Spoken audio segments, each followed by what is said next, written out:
Okay, here we are on peg 14 on the Folly, a very popular peg, despite the fact that it's the longest walk from either car park.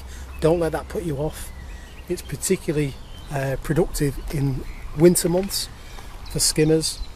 Always holds a good head of carp. Years back it used to have the match record off this peg as well. As I say, it's a very consistent peg. Currently in the summer months, as you may pick out in the video, there's lots of fish to be had, both up in the water and on the deck. Soft pellet expanders, 6 mils over micros, catch you anything that swims, quality skimmers, carp to double figures, as you may be able to see mouthing on the surface.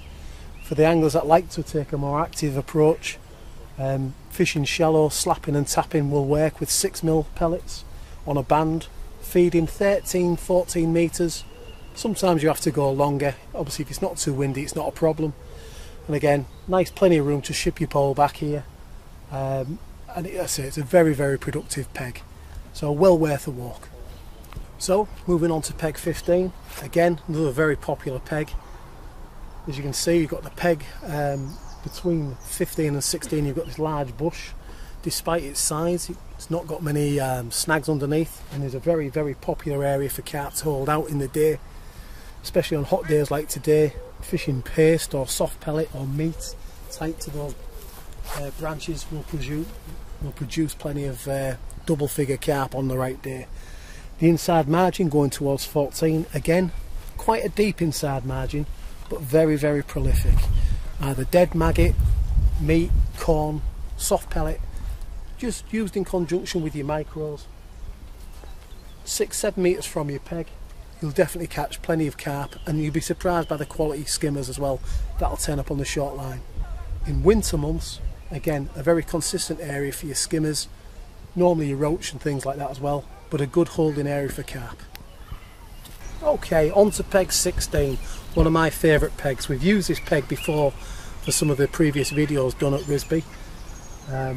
Some of those who've watched the videos might recognise the inside line to the right. Personally, one of my favourite pegs, as I just said. Always produces fish on the inside margin. Latest sport has also been caught with the tree that's between 15 and 16 to the left.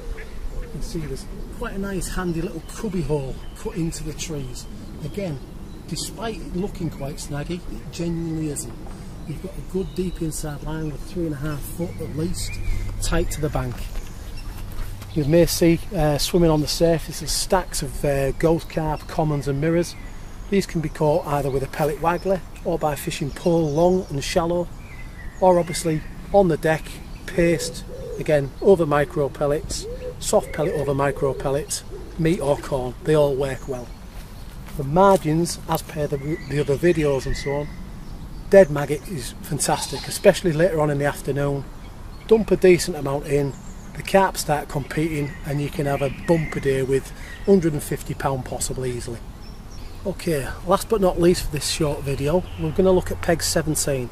Again, obviously a very good inside line going towards 16, particularly at this present moment in time, middle of July, again very hot day. As we're walking up here, the inside lines have just erupted with carp, tight on the inside margin. Methods would it be typical to use, again, meat, paste, a lot of maggot, dead maggot, corn will still work, top kitten 2, top kitten 3 for mainly skimmer line and so on, but again carp will turn up on there, especially when used in conjunction with paste on the deck. So just fish past the tops. As the shelf comes down, it's roughly between top kit plus 2 and 3 depending on the pole you use. My way of working it out is if you look out towards the pond, you can actually see where you've got the white water of the sky and the shadow of the trees. I'd fish roughly a foot or so past into the shadow, and that margin there, you're just on the bottom of the shelf, and it's very prolific.